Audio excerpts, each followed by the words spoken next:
sejak awal tahun 2024, Rumah Sakit Umum Bangli merawat 100 lebih pasien yang terjangkit demam berdarah denggi DBD. Kasus paling banyak terjadi pada Maret lalu.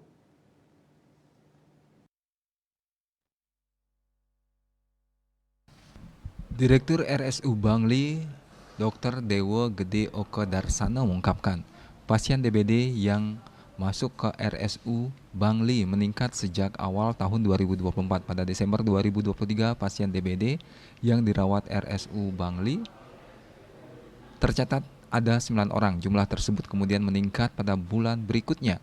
Januari 2024, RSU Bangli menangani 24 pasien DBD. Kemudian pada Februari jumlah pasien DBD yang ditangani sebanyak 30 pasien. Pada bulan Maret jumlah pasien DBD yang dirawat tercatat melonjak sebanyak 110 orang.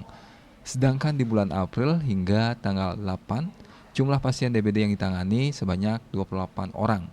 Meningkatnya jumlah pasien DBD karena faktor cuaca, bahkan peningkatan kasus DBD di Bangli saat ini merupakan siklus tahunan.